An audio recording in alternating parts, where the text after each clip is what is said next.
Bismillahirrahmanirrahim. Alhamdulillahirabbil alamin. Wassalatu wassalamu ala asyrafil anbiya'i wal mursalin wa ala alihi washabihi ajma'in. Alhamdulillah, kita dah selesai membaca surah Al-Kahfi di pagi Jumaat yang mubarakah ini. Ya, pagi-pagi lagi kita hidangkan mata kita dengan melihat ayat-ayat Allah, ayat-ayat Al-Quran, iaitu kitabul Maqra', ya. Kitab yang kita baca itu namanya kitabul Maqra'. Kalau alam kita namakan kitabul Manzur, kitab yang kita lihat, ya. Jadi kita hari ini dalam bab tafakkur.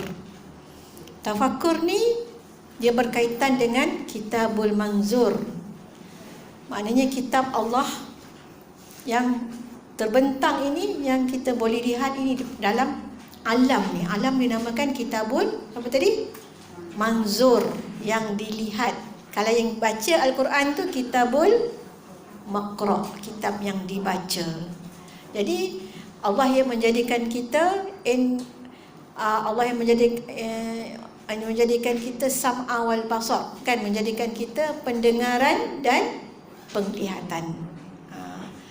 Jadi kedua-dua indera, panca indera ini adalah untuk kita melihat dan mendengar, dan untuk ma'rifatullah, untuk mengenal Allah Subhanahu wa ta'ala.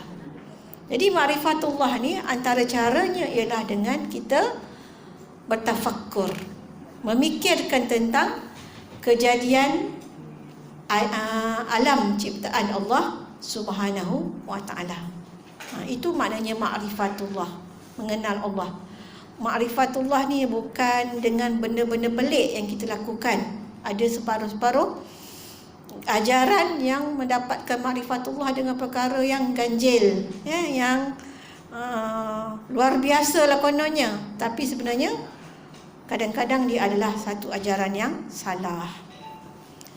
Jadi hari ini kita larangan berfikir tentang zat Allah. Sebab kita yang disuruh berfikir, bertafakkur, menggunakan fikiran tu hanya berfikir benda yang selain daripada Allah. Tapi tak boleh berfikir tentang zat Allah. Sifat 20 Asma'ul Husna itu bukan zat, itu nama, itu sifat. Zat ialah jisim, benda. Zat, kan, zat Allah besar ke kecil ke panjang, tinggi bentuknya berapa, 4 segi ke bulat ke, itu kata dinamakan zat.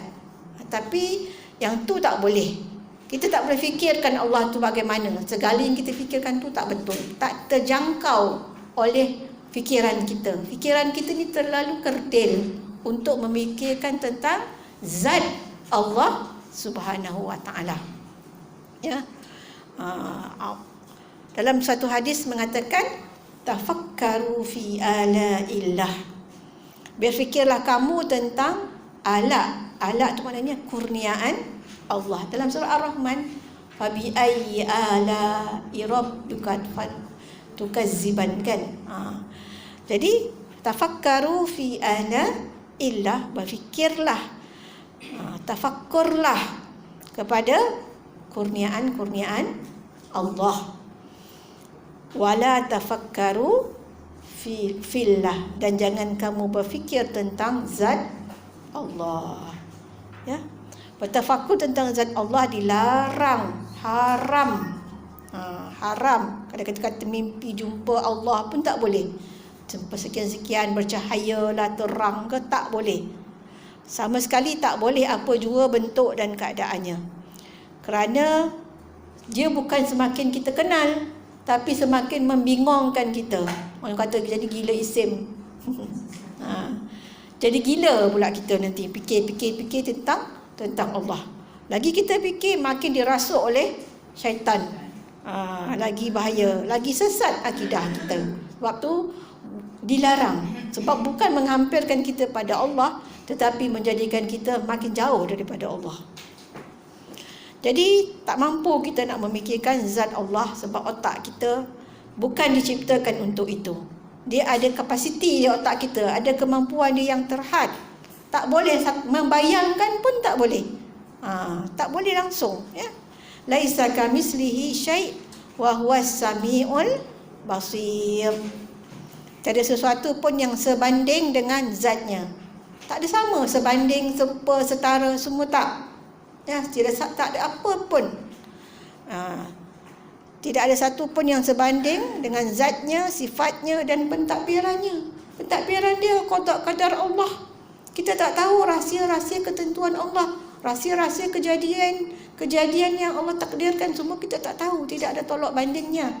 Ya, semuanya itu tidak boleh kita samakan dengan manusia. Kita orang tu macam hebat sangat, pemikiran dia luar biasa, dia kata nak dekat sama dengan Allah. Dia kata Allah tu dia jadi anak Tuhan, dia jadi anak Tuhan, ataupun Allah dalam jubah dia, ya, itu satu ajaran-ajaran yang sesat, ya, ajaran-ajaran yang tak benar. Jadi Allah tu yang Maha Esa, Maha mendengar lagi Maha melihat. Wa huwas samiul basir. Jadi kalau tak boleh berfikir dengan Allah, berfikir tentang makhluk lah. Tugas otak kita ni memang tugasnya untuk berfikir, tetapi hanya berfikir pada kejadian alam, kejadian penciptaan Allah penciptaan makhluk-makhluk Allah, bukan pada diri zat Allah Subhanahu wa taala. Banyak ayat-ayat Al-Quran yang menyuruh kita supaya melakukan, memikirkan, merenungkan, tadabbur kepada penciptaan alam ini. Contohnya surah Ali Imran ayat 190, kan? A'udzu billahi minasy syaithanir rajim. Inna fi khalqis samawati wal ardi wa ikhtilafil laili wan nahari la ayatin li ulil albab. Sesungguhnya pada kejadian langit dan bumi dan pada pertukaran malam dan siang adalah tanda-tanda kekuasaan. Maknanya tanda-tanda tu maknanya tanda-tanda merangkumi kekuasaan, kebijaksanaan, rahmat, ya. Maksudnya kalau sebut je lah ayat tanda-tanda kekuasaan, tanda-tanda tu, ayat tu maksudnya tanda. Ayat apa? Tanda. Tanda apa? Tanda kebesaran, tanda kekuasaan, tanda keluasan rahmat Allah. Liulil albab, untuk orang-orang yang berakal. Maksudnya kalaulah kita ni benar-benar berakal, menggunakan akal yang telah dianugerahkan oleh Allah, maka lihatlah di sekeliling kita, lihatlah alam kita yang luas terbentang ni, berbagai-bagai bentuk kejadiannya, kan? Kita kadang-kadang dah rutin, tak nampak pun bulan yang mengambang dalam 14-15 bulan tu. Tahu-tahu sotong tu dah banyak isi dia. Oh, sotong banyak isi ni, bulan mengambang. Yang nampaknya yang nak dimakan, kan? Tapi bulan yang di langit, penciptaannya yang lebih besar, yang lebih hebat tu kita jarang nampak. Kan, kita keluar tu kita tak nampak dah benda-benda yang keliling kita. Angin yang bertiup, ya, matahari, segala-galanya lah. Kan, pokok-pokok tu sepatutnya kita sapalah dia, sebab mereka adalah makhluk Allah. Mereka berzikir, kan? Mereka berzikir kepada Allah Subhanahu Wa Taala. Tetapi kita yang kadang-kadang tak kisah makhluk-makhluk tersebut. Jadi dalam ayat lain, qulin zuru maza fis samawati wal ard. Allah kata perhatikanlah ataupun fikirkanlah, ya, apa yang ada di langit dan di bumi. Macam-macam ada, ya, yang ada di langit dan di bumi, segala-galanya menakjubkan, kan? Yang membuktikan keesaan Allah Subhanahu Wa Taala. Kalau di bumi ni, tengoklah diri kita sendiri. Diri kita ni diciptakan daripada setitis air mani. Setitis air mani. Jadi penciptaan manusia ni, apa saja makhluk, macam binatang pun sama juga, kan? dijadikan daripada air mani. Jadi hakikatnya kita ni, kalau kita renung diri kita ni pun tak boleh nak renung 100% pun kejadian kita. Tak sampai. Berapa ratus ada urat saraf. Kan berapa banyak, berapa kilogram otot kita, berapa banyak air dalam badan kita. Kan berapa saraf kita, berapa liter darah kita. Otak kita ada berapa lekuk dia. Tahu tak berapa lekuk lah otak kita? Kan? Kita punya kaki kadang-kadang dah tersandung pun kita tak tahu kan. Tengok kaki tumit, perasan tak tumit kita? Licin lagi tak? Dah betul dah kan? Tak perasan, kita tak pernah perhati ya. Kering ke ya, keras ke, dah berkematu ke ya. Kita tak perasan kan. Jadi kita perhati tu bukanlah kita nak kata takut tua, kan, takut sakit. Tapi kita perhatikan kejadian tu, kita kaitkan dengan keesaan, kerahmatan, kekuasaan Allah Subhanahu Wa Taala.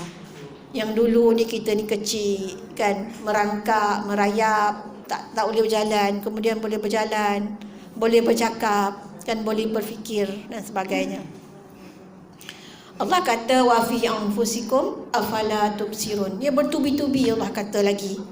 Tadi sebut lihat langit dan bumi. Kemudian Allah sebut lagi dalam surah Az-Zariyat, dan pada diri kamu sendiri, mengapa kamu tidak mahu melihat serta memikirkan. Tubsirun ni basirah. Tubsirun ni dia berbeza dengan penglihatan yang sebenar. Tubsirun ni pandangan mata hati. Dia bukan pandangan mata kasar. Kita pandang, walaupun kita nampak benda tu depan kita tu macam bentuk dia sekian-sekian, tapi di sebalik benda tu kita nampak lagi banyak benda. Rahmat Allah, kasih sayang Allah, kehebatan Allah, kan, takdir Allah, semuanya kita dapat lihat di sebalik yang kita lihat pada mata kasar, tetapi basirah.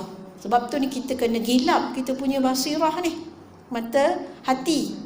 Mata hati sanubari. Orang yang hati dia gelap, mata hati dia pun gelap. Kan, hati yang gelap. Hati yang hidup, itu hati yang terang. Kan, senang je nak faham. Rabbi zidni ilma warzuqna fahma. Ya Allah, ya Tuhanku, tambahkanlah kepadaku ilmu dan berikanlah aku zuq, kemanisan ilmu. Kan, kita ramai dapat ilmu, tapi kemanisan ilmu tu itu yang kita juga nak cari. Kan, bila kita dah rasa kemanisan ilmu, kita rasa sayang dengan ilmu, dan ilmu dah adalah untuk diamalkan. Jadi tadilah ayat-ayat Al-Quran menyuruh kita bertafakkur tentang kejadian-kejadian ya. Dan benda ni juga sebenarnya kenapa kita kena renung, kena tadabbur, dia berkait dengan syukur. Kalau kita tak tengok, kita tak ingat, dan kita tak syukur. Kalau kita tak belek kita punya mata, jari jemari kita ni, jadi kita tak ingat nak syukur. Kan? Bila kita belek, oh jari aku ni masih lagi boleh bergerak. Ada orang jari dah kaku. Kan? Kebas-kebas. Kan? Kaki dia krem selalu. Kan? Jadi situ datangnya syukur. Kalau nak syukur, antara cara nak bersyukur ialah kita tafakur. Tafakur mendatangkan syukur. Sebelum ni dah ada ya? Sila rujuk ya? Antara tanda kebesaran Tuhan Allah ialah, ni bagi tajuk lah, dia bagi contoh lah. Antara ni dia kata, cuba tengok mutiara-mutiara yang terpendam di bukit bukau, serta bahan-bahan galian seperti emas dan perak. Benda-benda galian ya? Emas, perak, fairuzaj. Fairuzaj mungkin fairuz ke? Fairuz ni galian juga permata kan? Minyak kan? Petrol semua tu belerang, minyak tar dan sebagainya. Cuba kita bayangkan, kita fikirkan ya. Kita juga dengan itu dekat dalam bumi, kemudian di dalam lautan pula ya. Begitu juga dengan kejadian lautan yang besar dalam mengelilingi bahagian bumi. Kita tengok, kalau kita tengok peta dunia, yang banyak ni ialah, yang luas ni ialah laut. Yang lain daratan tu hanya sedikit. Kalau kita himpunkan menjadi bulat, daratan tu kita tak ada pulau-pulau tu, kita himpunkan satu semua jadi daratan, dia akan terapung sebagai pulau yang kecil di tengah-tengah lautan. Tapi Allah punya kerahmatan, kasih sayang dia pecah-pecahkan. Australia ada pulau dia, Singapura ada pulau dia, Indonesia ada pulau dia, kan? Jadi cantik dan indah. Dan kita boleh berjalan, kapal boleh berlayar, kan, boleh terbang pergi Sabah, pergi Sarawak, kan? Jadi itu keindahan-keindahan yang Allah cerita. Cuba bayangkan kalau Allah tak nak buat macam tu. Allah jadikan semua bulat tu, bumi itu semua daratan, kemudian yang lain laut. Cantik tak? Tak sama, kan? Kalau kita pergi laut pun, kita nak cari teluk, kan? Teluk yang privacy, kita punya tempat bergelar, banglo-banglo yang tepi teluk, ya. Jadi benda tu ada menandakan keindahan dan kekuasaan Allah Subhanahu wa ta'ala. Belum lagi benda-benda yang di dalam laut. Kan dalam laut ni ada macam-macam. Ada ikan, ada kerang, ada batu bata, ada mutiara. Mutiara, kan? Mutiara ni dia semestinya duduk dalam cengkerang tu ke? Apa bendanya tu? Tiram. Sos tiram. Kita tahu makan sos tiram, kan?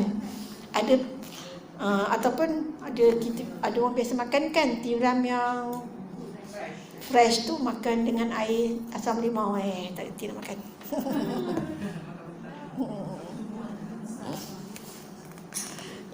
Macam-macam dalam laut, perhiasan-perhiasan batu yang dalam laut ni, marjan, antaranya marjan, ya, ataupun binatang-binatang, ikan paus, ikan yang berbagai-bagai spesies, ya.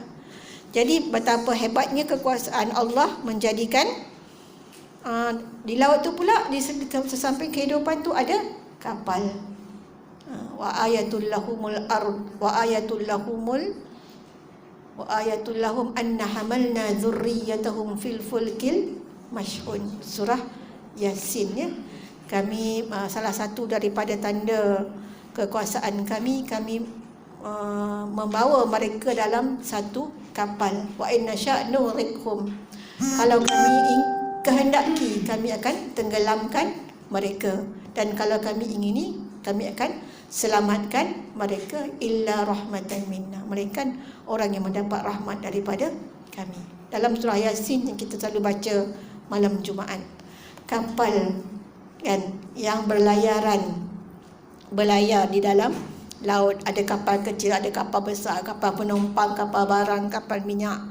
Semuanya itu sebenarnya, kalau kita kata itu, walaupun penciptaan manusia, ada engineer kapal, ada kelasi nakhoda semua, tapi asal usulnya itu adalah sebagai salah satu tanda-tanda kebesaran Allah Subhanahu wa ta'ala. Allah yang mengizinkan kapal-kapal tersebut terapung dan berlayar. Janganlah kita sombong dan bongkak juga. Engineer tu yang pandai menyebabkan kapal tu terapung dan berlayar. Tetapi hakikatnya siapa yang mengizinkan dia terapung dan berlayar? Kapal Titanic, yang hebat tu, yang besar tu, yang mewah tu pun tenggelam. Kalau Hamka tu tenggelamnya kapal Van der Wijk, kan? Itu kapal juga tenggelam. Atas izin Allah, dia boleh berlayar, dia boleh terapung dan boleh tenggelam. Kemudian air itu sendiri, kalau kita tak nampak lautlah, rumah kita ni jauh sangat daripada laut, nak pergi laut, kita ni duduk dalam pedalaman. Air itu sendiri, air yang kita minum, kalau tak ada air, kita akan menghabiskan harta kita untuk mencari air.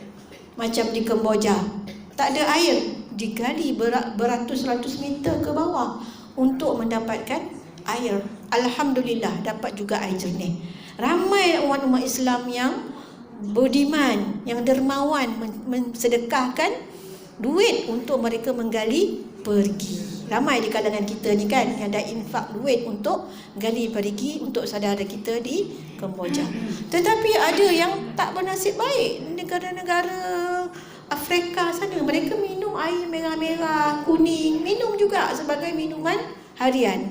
Tetapi mungkin Allah jadikan tubuh mereka dah immune dengan benda tu, tak sakit. Kalau kita sakit perut, cakap beret, tapi mereka Allah jadikan dia ada tahan ya untuk daripada penyakit sebab tak ada kemudahan macam kita. Itu air yang kita nak minum. Air yang nak minum pula kena keluarkan. Kalau cuba-cuba tak kencing sehari. Kan kita orang perempuan kan, ramai di kalangan perempuan kadang-kadang dia bersalin, lepas bersalin tak boleh kencing. Sama ada melalui pembedahan ataupun tidak kan, kadang-kadang dia kan kita vagina kita ni, rahim kita ni dekat dengan salu kencing. Kadang dia mengganggu saraf tu, tak boleh kencing. Ada yang tak kencing sampai 2 hari 3 hari. Saya pernah jumpa orang macam ni, dia tak dapat kencing. Kadang-kadang doktor pun tak boleh buat kata sengkak. Kita minum, still minum. Anak nak menyusu, ibu tak boleh kencing dengan dalam pantang. Jadi maka ketika itu dia belanjakanlah segala harta, duit, cari ubat untuk menjadikan air itu keluar. Jadi kita dapat kencing ni satu nikmat sebenarnya. Kan? Malaslah nak kencing, tahan kan. Eloklah kalau tak kencing, kita katakan jangan. Kencing tu satu nikmat. Kemudian lagi tandanya, contoh yang lain, angin. Angin ni ada tanda kebesarannya. Angin ialah suatu jisim yang halus yang tidak dapat dilihat oleh mata kasar. Ada tak yang siapa-siapa boleh tengok angin? Orang kata budak kecil boleh tengok angin, betul ke? Dia bukan tengok angin, tengok benda yang bergerak tu kan. Angin tu benda yang tidak kelihatan jisimnya. Macam elektrik lah. Dia boleh nampak tak elektrik? Tak boleh nampak, cuma kita tahu dia ada elektrik bila menyalanya lampu, bila onnya aircon, itu tandanya ada elektrik. Macam tu juga Tuhan, Allah. Apa tandanya adanya Allah? Wujud alam ini.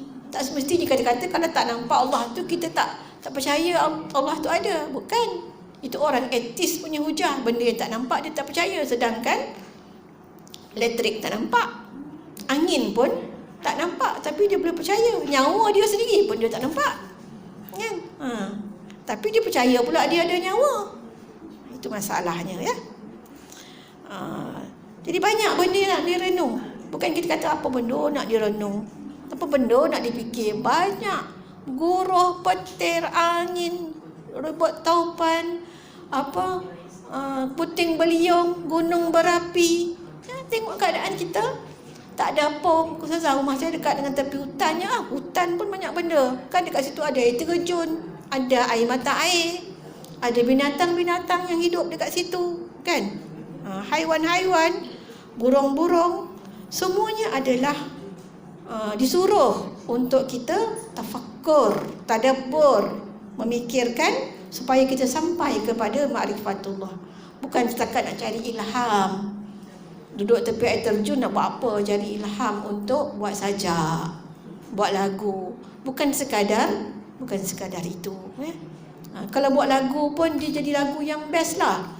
Lagu kepada ketuhanan, memuji Allah, memuji kebesaran Allah, mengakui kekerdilan diri kan. Sepatutnya ke situ. Banyak lagi lah warna, ada warna-warni, biru, hitam, hijau, putih, ungu, pink kan. Dalam bilik kita ni pun dah berbagai warna-warni yang ada. Yang dominan hari ni mungkin pink kan. Ini ada ramai-ramai pakai pink ya. Kemudian yang lagi besar, planet-planet. Matahari itu yang paling besar, bintang.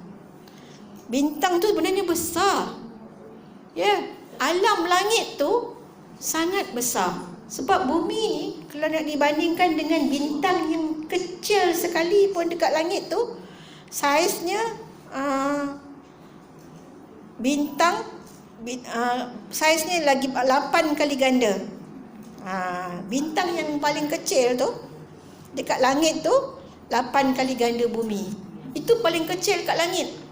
Kalau diletakkan bintang tu kat bumi, penuhlah bumi ni. Itu bintang yang paling kecil. Boleh tak bayang? Kalau kita naik kapal terbang pun, kita nampak seolah-olah ada satu perkampungan kat atas langit tu kan. Seolah-olah satu permukiman di atas langit. Tapi kita tak nampak apa makhluk yang duduk kat atas tu.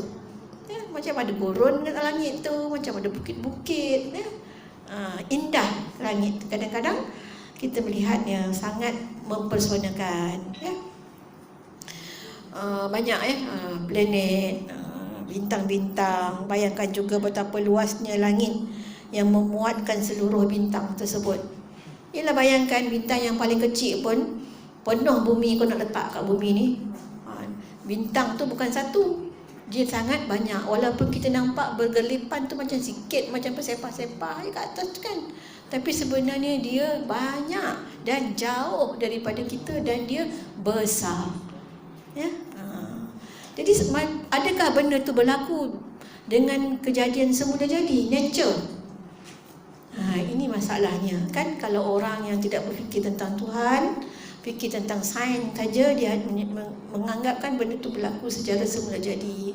Sebenarnya kita mengatakan semuanya adalah tanda-tanda kebesaran Allah. Semuanya adalah ciptaan Allah Subhanahu wa ta'ala. Jadi kalau kita melihat lagi dan melihat lagi, kita semakin kagum, semakin takjub dengan ciptaan-ciptaannya bermacam bentuk, yang cantik, yang indah. Jadi kalau kita dibuat satu perumpamaan dekat sini, kadang kita ni macam tak merasakan keindahan tersebut, sedangkan kita berada di situ. Faham tak nak cakap ni? Kita tak merasakan keindahan tempat yang kita berada, sedangkan kita berada di situ. Umpama seekor semut yang berada di dalam sebuah istana. Semut, kalau dia ke istana tu, dia dulu, walaupun istana, tapi kalau dia nak buat sarang, dia buat juga kan. Tepi-tepi pintu, tepi-tepi mana-mana sudut tu dia nak buat sarang, dia buat juga sarang.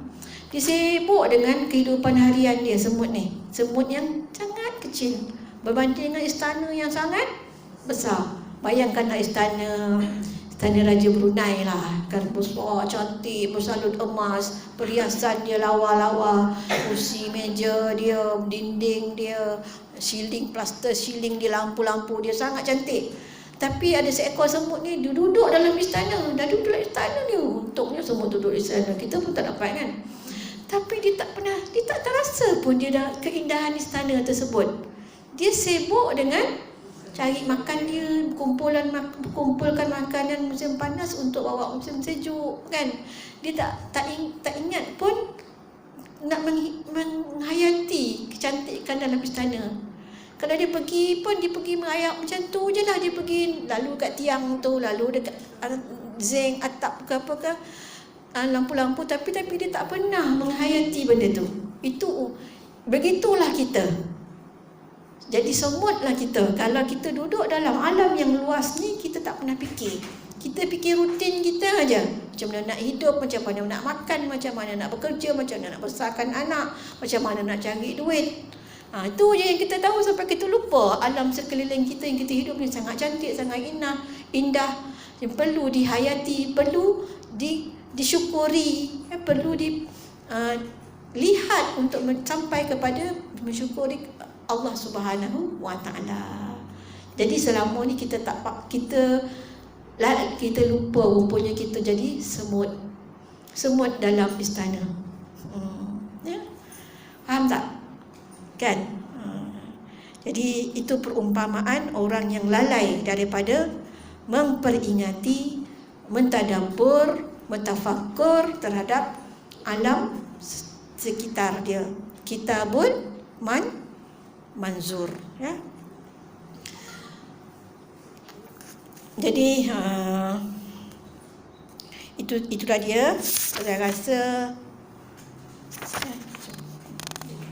siapa yang melihat semua ini atas dasar ianya adalah perbuatan dan ciptaan Allah, maka dia akan mendapat pengetahuan dan makrifat. Macam saya kata tadilah, kita lihat tu atas dasar untuk kita melihat kepada keesaan Allah, jadi dapatlah makrifat tu kan. Kalau kita melihat atas dasar hanya nak seronok, rekreasi, nak release tension, jom kita pergi laut, petang-petang ni dah bonek lah kerja seminggu kan, serabut, jom kita pergi menenangkan fikiran tepi laut kan. Dapat tak marifatullah? Dapat tak? Sayanglah kita ada masa, kita ada peluang, tapi kita silap sikit je. Kita hanya buat untuk diri kita yang physically saja. Kita tak bagi kepada rohani kita. Segi physically kita, fikiran kita nak ketenangan, kedamaian, pergi tepi laut. Tapi sayang, sepatutnya sikit, naik sikit, kita boleh jadikan kita untuk mengenal Allah Subhanahu Wa Taala. Niatkan kita pergi tepi laut tu untuk mendekatkan diri pada Allah, melihat kebesaran Allah, melihat tanda-tanda penciptaan Allah di atas muka bumi. Jadi sebenarnya benda-benda yang kita nak buat ni kadang-kadang tak jauh pun, tapi kita silap pada teknikal kan. Teknikal kita buat tu untuk release tension, dapat release tension je lah, lapanglah sikit balik rumah tu kan. Tapi sayang, rohani kita tak dapat bahagian kan. Tak tersebut pun di lidah kita subhanallah, masya Allah, alhamdulillah kan? Sebab kita hanya tenang gitu je lah kan. Tapi kalau kita rasakan untuk sedikit tafakur dan tadabbur, kita dapat lebih lagi pada tu.